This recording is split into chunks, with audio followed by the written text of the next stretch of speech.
Okay, तो देखते ही ये question. What will be the effect on the area of rectangle after decreasing its length and breath by 20 and 25% respectively. ठीक है, तो यहाँ पे क्या बोला है आपको, एक रेक्टेंगल दिया हुआ है, इसकी लेंथ एंड ब्रेथ 20 एंड 25% से डिक्रीज़ हो रही है। सो यहाँ पे हमको नेट इफेक्ट निकालना है। नेट इफेक्ट के लिए ऑलरेडी हमारे पास फार्मूला होता है plus minus A plus minus B plus minus A into B divided by होगा 100। ठीक है, ये फार्मूला आप कॉपी में नोट कर लीजिए। इससे मैं मिटा रहा हूँ यहाँ पे स्पेस की कमी होने के कारण।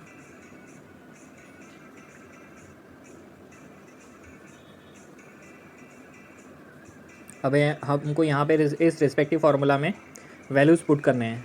ठीक है, वैल्यूज़ कैसे पुट करेंगे, यहाँ पे ए था प्लस माइनस, ये डिक्रीज़ हो रहा है तो दोनों भी वैल्यू कैसे होगी, नेगेटिव हो जाएगी।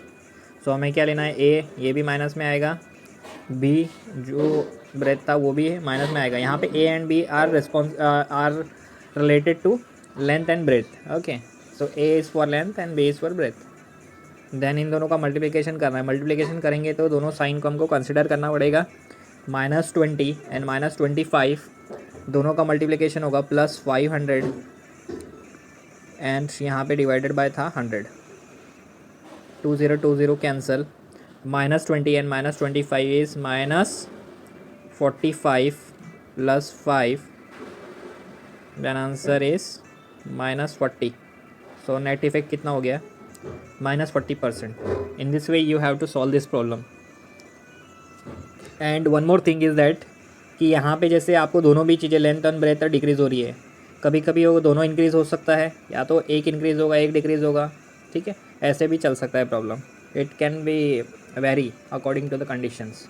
तो इसमें बहुत सारे ऐसे 5-6 वेरिएशंस बन जाते हैं, तो आप उसे भी ट्राई कर सकते हैं, फार्मूला सेम रहेगा। ओके, तो चलिए देखते हैं ये क्वेश्चन। यहाँ पे बोला गया the population of town is 6000।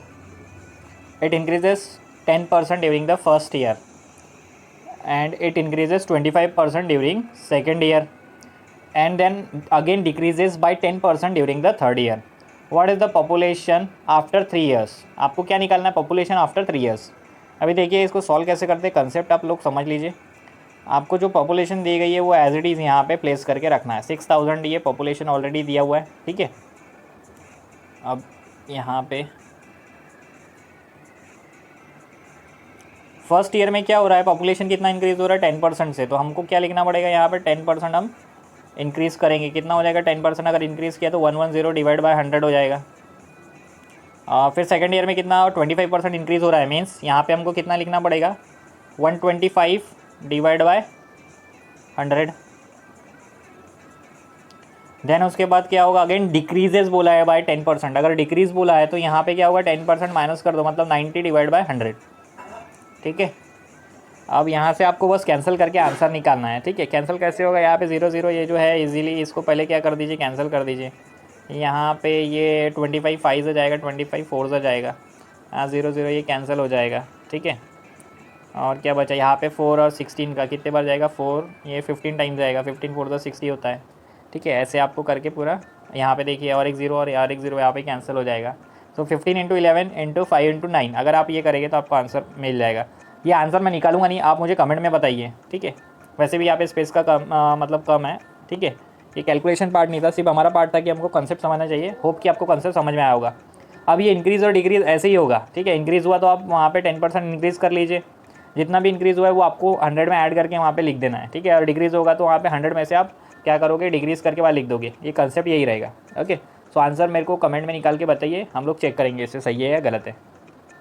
चलिए देखते हैं नेक्स्ट क्वेश्चन।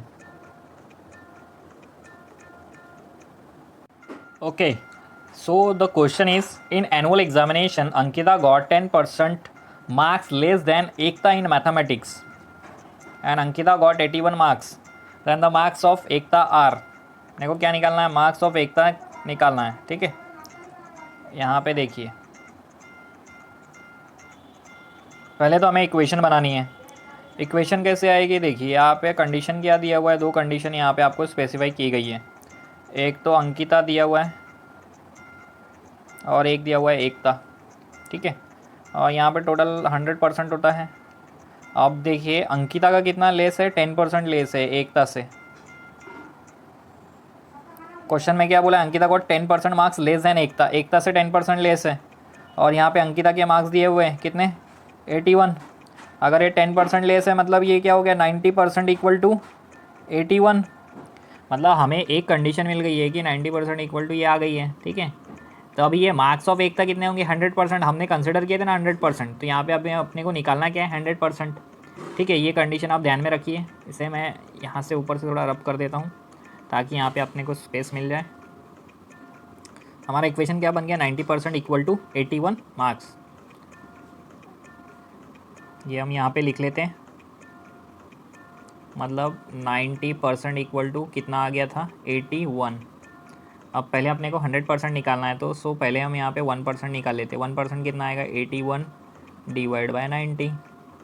अब 100% निकालना है, इसको मैं 100 से मल्टीप्लाई करूँगा तो यहाँ पे भी 100 से मल्टीप्लाई हो जाएगा। कैसे आएगा, 100% equal to 81 divide by 90 into 100। Okay, यहाँ पे 1 0 कैंसिल हो गया, 9 9 ज़ा 81, 9 इंटू 10 कितना हो गया, 90।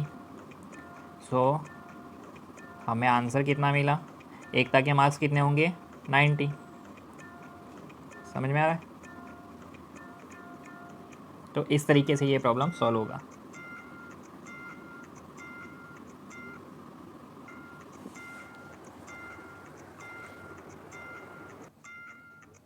ओके, तो ये क्वेश्चन दिया हुआ है यहाँ पे, in an examination 35% of the student fail in mathematics and 25% in English, and if 10% are failed in both the mathematics and English, then how much percent student pass in both the subject. ये question दिया हुआ है, इसके लिए पहले हमको क्या करना पड़ेगा, एक डायग्राम हम बना लेते हैं, डायग्राम की मदद से इसे समझेंगे। ये वेन डायग्राम होता है, यहाँ पे हम वेन डायग्राम की मदद से इसे समझते हैं, ठीक है। यूनिवर्सली टोटल कितना होगा, 100% यहाँ पे रहता है, ठीक है। इसमें से हम यहाँ पे हमको ये फेल के परसेंटेज दिए हुए हैं, ये मैथ्स के लिए और ये इंग्लिश के लिए। मैथ्स में कितना दिया हुआ है, यहाँ पे दिया, बोलते हैं कि मैथ्स में 35% of student are failed in maths, 35%। और इंग्लिश में कितना दिया हुआ है, 25% ऑलरेडी कवर किया हुआ है। देखते हैं क्या होगा। देखिए यार, यहाँ पे बोथ में कितना है, बोथ में है 10%, 10% बोथ। देखिए टोटल मिला के कितना था, ये मैथ्स था 35, तो 10% ऑलरेडी कवर कर लिया, तो ये जो रिमेनिंग पोर्शन है यहाँ पे कितना आएगा, 25%। यहाँ आंसर कितना आएगा, 25%।